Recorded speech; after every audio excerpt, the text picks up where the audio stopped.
વડતાલમાં હિંડોળા ઉત્સવનો પ્રારંભ. આજથી તારીખ 11મી સપ્ટેમ્બર સુધી હિંડોળાના દિવ્ય દર્શન થશે. હિંડોળા ઉત્સવમાં આ વખતે શ્રીહરિના કલાત્મક હિંડોળા વિવિધ સ્વરૂપમાં હરિકૃષ્ણ શણગાર, શ્રીજીનું અદ્ભુત અને અલૌકિક સ્વરૂપ જોવા મળ્યું. પરમ પૂજ્ય આચાર્ય રાકેશ પ્રસાદજી મહારાજ અને સંતોના હસ્તે હિંડોળા ઉત્સવનો પ્રારંભ થયો છે. આચાર્ય રાકેશ પ્રસાદજી મહારાજ અને સંતોએ શ્રી હરિકૃષ્ણ મહારાજના હિંડોળાની પૂજા અર્ચના આરતી કરી. હિંડોળા ઉત્સવના પ્રારંભમાં ભક્તિમય માહોલ છવાયો. શ્રી હરિને હિંડોળે ઝુલાવવા ભક્તોની ભીડ જામી. એકાદશી અને હિંડોળા ઉત્સવને કારણે વડતાલમાં હરિભક્તો ઉમટ્યા. સંત સ્વામીએ હિંડોળાના દર્શન કરવા હરિભક્તોને ભાવભર્યું આમંત્રણ પાઠવ્યું.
જય સ્વામિનારાયણ.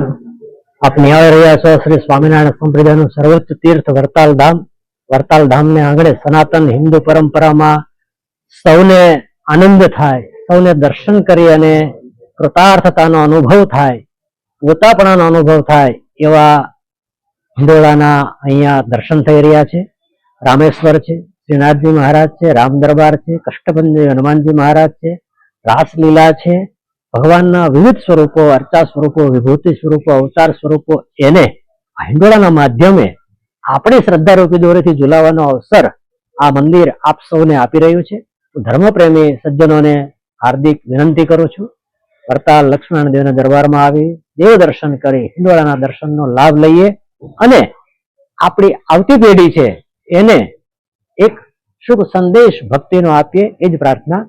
જય સ્વામિનારાયણ. આ જે હિંડોળા ઉત્સવ છે એ કેટલા દિવસ સુધી રહેવાનો? આ હિંડોળા આજથી 1 મહિના સુધી ચાલશે અને આપણી પરંપરા છે કે સૌ પ્રથમ ગોકુળ વૃંદાવનની અંદર ગોપિકાઓએ ઉચિત ઉપલબ્ધ ઉપચારોથી હિંડોળાને શણગારી અને ભગવાન શ્રી કૃષ્ણ નારાયણને ઝુલાવ્યા હતા. વલ્લભીય ભક્તિ પરંપરામાં ભગવાન સ્વામિનારાયણે વલ્લભાચાર્યજીએ જે ભક્તિ પરંપરાનો સ્વીકાર કર્યો છે એનો સ્વીકાર કર્યો છે. એના ભાગરૂપે વડતાલ, ધોલેરા, ગઢડા, જુનાગઢ, મેદપુર, ખંભાત દરેક મંદિરોમાં દિવ્ય અને ભવ્ય હિંડોળા થાય છે અને મોટી સંખ્યામાં ભક્તજનો એનો લાભ લે છે.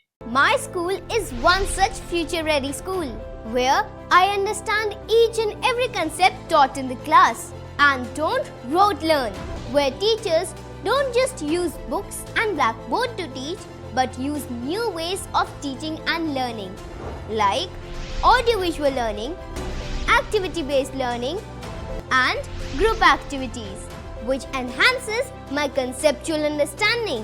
My school also teaches coding, which is an important 21st century skill. Not just that, I get an opportunity to showcase my skill on a national platform.